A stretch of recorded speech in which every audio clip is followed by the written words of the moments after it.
क्या अमेरिका का शांति दूत बनना अब बन गया है मजाक? क्या रूस ने कर दी है शांति की कोशिशों की खुली हत्या? और क्या यूक्रेन फिर अकेला पड़ गया है इस वैश्विक साजिश में?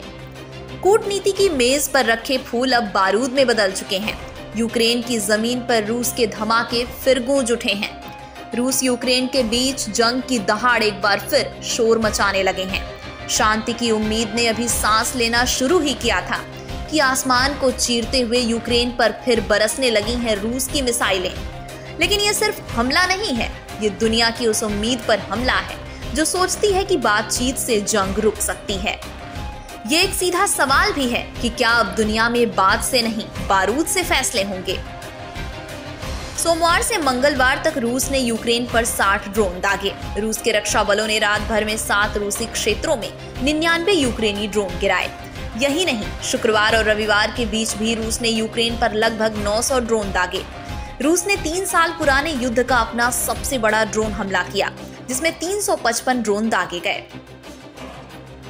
दरअसल जब मन में गढ़ा गया भविष्य या सपना टूटता है तो मन में गुस्से की गुब्बारे फूटने लगते हैं। ऐसे में अब दुनिया के सबसे ताकतवर लोगों में शुमार अमेरिका के राष्ट्रपति डोनाल्ड ट्रंप के दिल में भी ऐसी ही आग भड़क उठी है। और ये आग लगाई है उतने ही ताकतवर माने जाने वाले रूस के राष्ट्रपति व्लादिमीर पुतिन की 367 मिसाइलों और ड्रोन ने। रूस के इस हमले ने यूक्रेन की राजधानी कीव समेत कई बड़े शहरों को तबाह कर दिया है। रूस ने अपने इस्कैंडर एम और उत्तर कोरिया से प्राप्त KN-23 बैलिस्टिक मिसाइलों से यूक्रेन की सबसे हाईटेक सुरक्षा दीवार MIM-104 patriot air defence system को चकनाचूर कर दिया। रूस ने दावा किया कि उसने कीव के पास N/MPQ-65 multi functional radar, combat control cabin और 2 पैट्रियट लॉन्चर को पूरी तरह नष्ट कर दिया। ये हमला सिर्फ तकनीकी रूप से नहीं बल्कि मनोवैज्ञानिक रूप से भी भारी था। अमेरिका का रक्षा कवच अब 21वीं सदी की बैलिस्टिक चालों के सामने टिक नहीं पा रहा। रूस की मिसाइलों और ड्रोन हमले में अब तक 13 लोगों की मौत और करीब 60 से ज्यादा लोग घायल हैं। शांति की सबसे बड़ी हार और युद्ध की सबसे बड़ी चाल की गवाही दे रही ये तस्वीरें कुछ दिन पहले तक अमेरिकी राष्ट्रपति डोनाल्ड ट्रंप शांति की पंचायत करा रहे थे, लेकिन अब दुनिया के 2 शक्तिशाली नेताओं टकराव की ओर बढ़ रहे हैं। अमेरिकी राष्ट्रपति डोनाल्ड ट्रंप और रूसी राष्ट्रपति व्लादिमीर पुतिन के बीच तनाव अब खुली जुबानी जंग की शक्ल ले रहा है। शांति वार्ता की कोशिशें विफल हो चुकी हैं और फिर मिसाइलें आसमान चीर रही हैं। उससे भी कहीं ज्यादा दोनों देशों के नेताओं की जुबान तलवार से भी तेज हो गई है। इस हमले के बाद यूक्रेन के राष्ट्रपति वोलोदिमीर ज़ेलेंस्की से ज्यादा अमेरिका के राष्ट्रपति डोनाल्ड ट्रंप बौखलाए हैं, क्योंकि पुतिन ने यूक्रेन पर नहीं, ट्रंप के शांति दूत बनने के सपने पर मिसाइल और ड्रोन दागे हैं।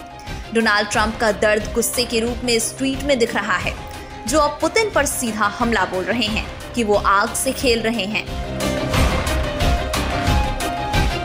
जुबानी जंग से दूसरी तरफ पुतिन भी पीछे नहीं हट रहे हैं। उन्होंने अमेरिकी टेक कंपनियों जैसे माइक्रोसॉफ्ट और जूम पर हमला बोल दिया है। उन्होंने साफ तौर पर कहा कि ये कंपनियां रूस की विरोधी हैं, अब इनको बाहर का रास्ता दिखाना जरूरी हो गया है। पुतिन अब सिर्फ सैन्य नहीं, डिजिटल मोर्चे पर भी जंग छेड़ने को तैयार दिख रही है। मतलब पुतिन अमेरिका के राष्ट्रपति डोनाल्ड ट्रंप को सीरियस ले ही नहीं रहे। रूस की इस प्रतिक्रिया ने ट्रंप की और ज्यादा फजीहत करवा दी है। अब आप अमेरिका से यूक्रेन को मिले समर्थन को भी जानिए।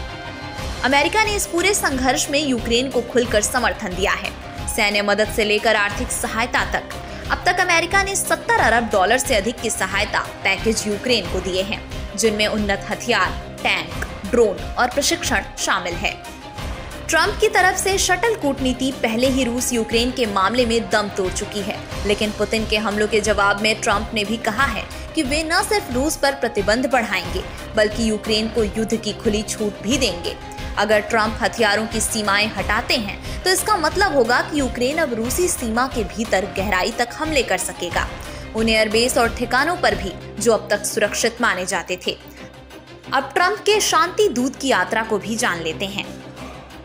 ट्रंप ने चुनाव के दौरान दावा किया था वो सिर्फ 24 घंटे में रूस यूक्रेन का युद्ध समाप्त कर सकते हैं। इसके लिए वो यूक्रेन की नाटो सदस्यता पर रोक लगाने को तैयार थे, जिससे रूस की सुरक्षा चिंताओं को दूर किया जा सके। ट्रंप ने क्रीमिया और डोनबास को रूस का हिस्सा मानने का सुझाव दिया था, जिसे यूक्रेन ने अपनी अखंडता के लिए गंभीर चुनौती बताया।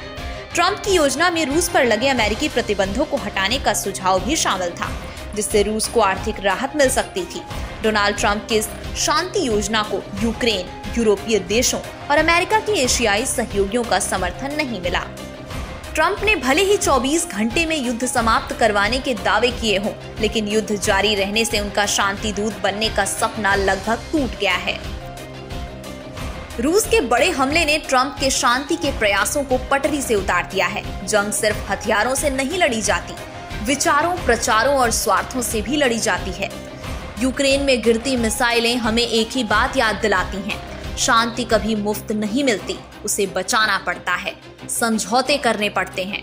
यूक्रेन की जंग अब सिर्फ एक सीमित संघर्ष नहीं रही, ये एक ग्लोबल टेक्नोलॉजिकल रेस बन चुकी है।